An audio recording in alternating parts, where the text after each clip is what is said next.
A cell phone started out as a way to contact people without being wired in, without being at home, no landline needed, call, and not even texting. It was simply to call.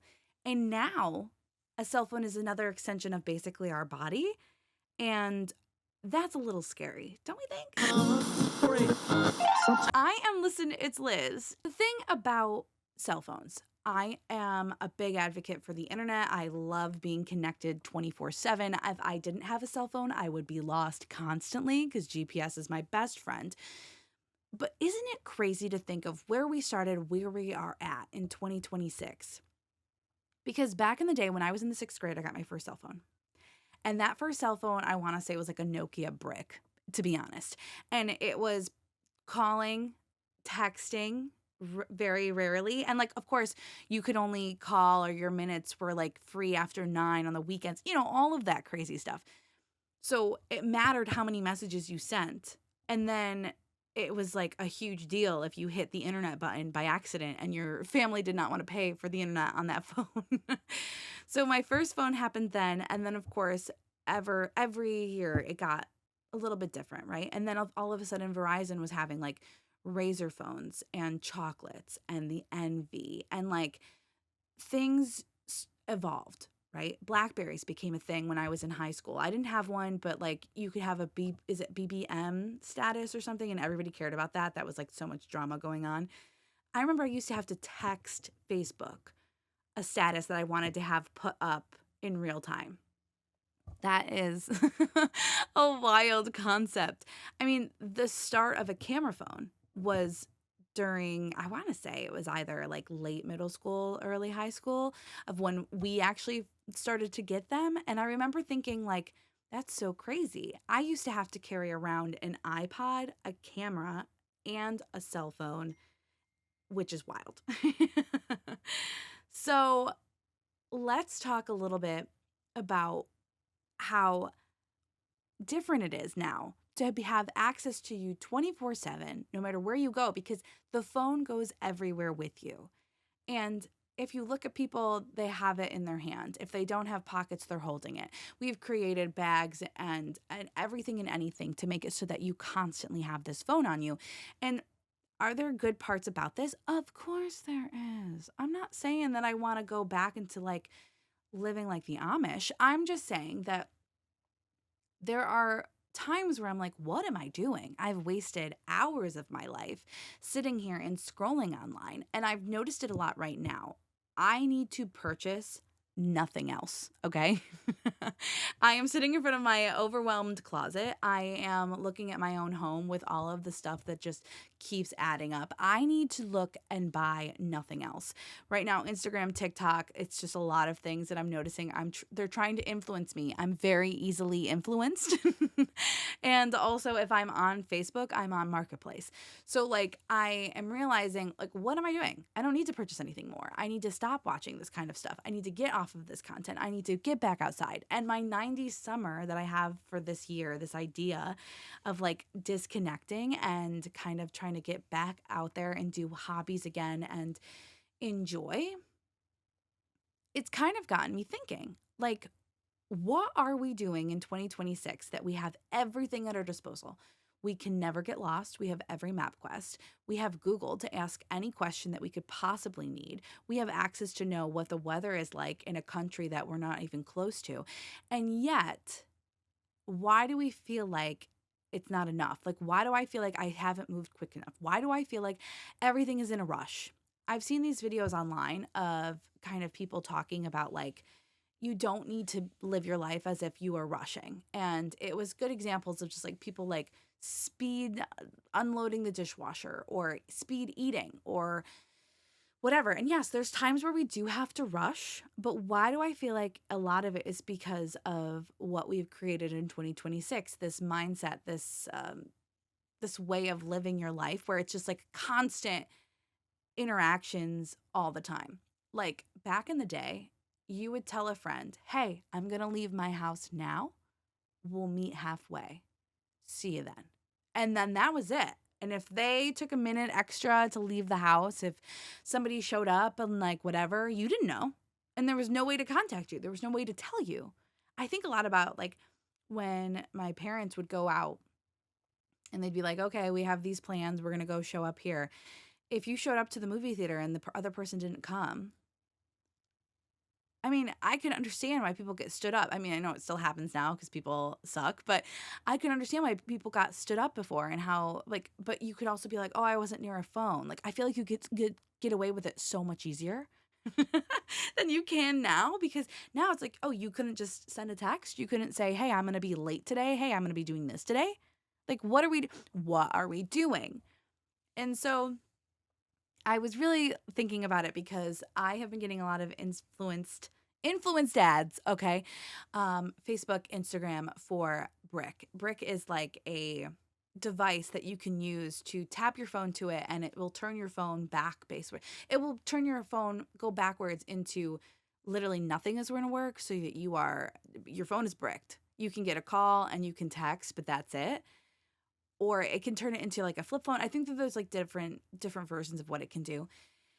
And like you can make it so that it only does the distracting apps and not necessarily like ones that like you're tracking. Maybe you want to go for a run, like and you use your phone to map your run, like whatever. They will allow those apps. But I was looking into it and this device is a good chunk of change. It's not like terribly expensive, but it's a lot of money considering what it is. It is a device to turn your phone back into a Nokia, like early 2000s. The phones did nothing else but call and text, and we are paying for that service now. I am I am at a loss because I am willing to pay that in 2026. And is it because I have no self-control? Don't know. Is it because I want to disconnect? Yeah, and I maybe need to have somebody like watching and holding my hand. I mean, that's the whole reason at my gym like I want to go to team classes because they're like, "Oh, well send my privates and you can." I don't want to work out by myself. I know I will cheat myself out of, you want me to do 10, I'll do 5. You won't know the difference. But if I have other people around me doing the workout and I have people following along to what I'm saying and doing, I need some hand holding. I do. So I feel like that's why I'm looking into the brick because of that reason alone. So imagine like we are now at a place where we need to pay a different device to turn our phone off for us so that we can gain our time back. A lot of the messages online that I saw, and that was kind of like how it got me, was like, I gained back 2,500 hours. And in those 2,500 hours, this is what I've done. And like it's kayaking and hobbies and knitting and whatever it is, and it's spending time with family and friends and connecting, and I'm like that is what I want. But how sad is it that I have to get a device to do it? Because in 2026, did we imagine where we would be with technology and Wi-Fi and data and all of these things? Not really. There's no way. How would you know that how quickly that would all change? Now, it's not saying that like everything about a cell phone is bad, but do you find that you are rushing through your life because you do feel like you have access to it and everything else? I also am not proud of the fact that I could be with like people that I love and I want to stare at my phone like an iPad kid. I need to go through and have like that weird little distraction. I'm not proud of it.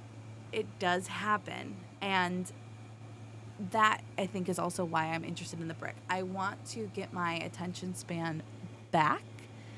And of course, if I'm spending 2.5 hours on TikTok, is that realistic? Probably not. Cell phones, I remember I would act like I was so lost in my cell phone back in the day by like editing a contact. And that was how I could be like, if I look at my phone and it looks like I'm interested or I'm in something in the middle of something, like that person won't come over and talk to me. And did that work? Yeah, it did. And now thinking back, I was like, there was only so many things you could do with that phone. How ridiculous it was that we were already like into it. Because now, if somebody were to come up to me, I could be listening to an audiobook, I could be reading, I could be researching, I could be answering an email, I can do so much more with that phone. So much more, where it kind of doesn't make the excuse any better. Let's be so for real. But it does add another level to it that didn't exist before. Not necessarily do I think it's a bad thing that the cell phone has become a part of us. I really wish I could talk to our founding fathers about it and be like, no, you don't understand. Like, if you don't have your phone or a Stanley Cup, like, you're nothing. And I mean, a little bit of it is like society. And I remember too, like, I wanted that first iPhone so bad. And I want to say it was only available, was it on AT&T? And you could only get it if you had that certain plan, and we didn't have that plan. And oh, I wanted it because Selena Gomez had that phone, and so did Miley Cyrus and Demi Lovato. You could do so many cool things with it. I had to go for an iPod Touch because that was the closest I was going to get to it in high school. And eventually I went from Droid. My family's all Droids. Terrible, I know. I just wonder if because of everything and how connected we are, that's why we feel this rush, this need to like intensely do life, because we do have everything in the palm of our hands. Like I could book a flight and be out of here. I mean, I'd have to have money, but like, like this device makes it possible where you could really do anything, everything. You can connect with people in your interests. You can go through and find family members. There's just so many ways that you can take this and run with it. You can create businesses and you don't even have to leave your home. But shouldn't that be like a really exciting thing? And why are we paying for a device that will turn it off for us? It's crazy. Now, will I actually do it? Not sure. I really like the idea of no scroll Sundays. Honestly, I do. I don't know, though, if I could possibly get there, because by the time Sunday comes around, it's like my relax, get ready for the week. So I do my meal prepping. I try not to do a whole lot. Like, I try to make it so that the day is only for recharging. And because of that, I do spend a bit of time on my phone, because I see that as a way to decompress. Is it the healthiest thing? I don't know. And then, of course, what's hilarious to me is you don't have to brick your phone just because you have it on Sundays. It doesn't like automatically happen. You have to tap it. So if you have a day where you want to spend time online, then just don't brick it. Like, it's not that deep. But like, I'm who I am, and a challenge. I love a challenge. So like, would I get it and immediately feel like every Sunday I had to brick it? Yes, of course I would. And I think that that's fine, but I just don't know if it's necessarily what I need at the current moment in my life. Another pressure, another way for me to feel guilty or bad about not hitting a goal. I don't know if I need that right now. That's a whole nother podcast episode. So I don't know if I necessarily feel like I need to get there, but if you're like me and you are finding that you're spending more time on your phone, you're not loving that, how can we get ourselves to get off of it? I mean, walking outside has been huge for me, but my phone goes with me because I listen to my audiobooks. Or, sometimes I do call my friends and I'm like on the phone as I'm walking, which I found like it's a really good way to connect again. Because I have a good chunk of time and I can catch up with people who I haven't been able to see. But then again, like, would it be better to just go silent and listen? I mean, I do go on walks where I don't bring anything with me, so that I am going in the right direction, I think, but I don't want to lose every ounce of 2026. Does that make sense? Like, I'm not trying to go back in time. I just want to live in a less fast-paced environment. I think that's ultimately what it is. I just feel like because everything is moving so quickly and I have the ability to look anything up, I would really like to just be able to slow down. Nothing. In my last episode, I literally said, I was like, nothing is that urgent. Everything is fine. And everything's going to be okay. That is ultimately what this whole thing is about. So would you get the brick? Do you put time limits on your phone? Are you considering it now that we've talked about it? And what do you think you could accomplish if you stopped scrolling on a Sunday? If you really thought about it. If you put the phone down, you didn't give yourself time to scroll, whether it was in the morning, it was in the afternoon, whatever it is. I mean, you could even catch up on sleep, you guys. Like, catching up with a nap on a Sunday, like, that's a thing. And you scrolling kept that not happening. So that's my thing.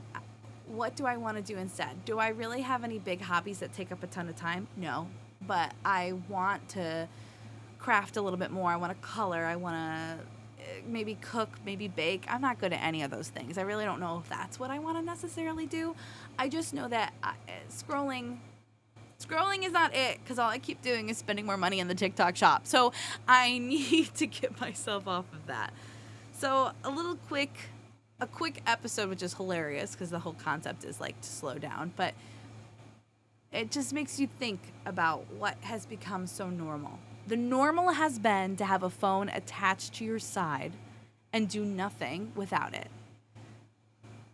Isn't that wild that we used to live our lives not like that? I know some generations maybe not so much, but millennials for sure can relate to not having access to that 24/7 and living a life that used to exist before that.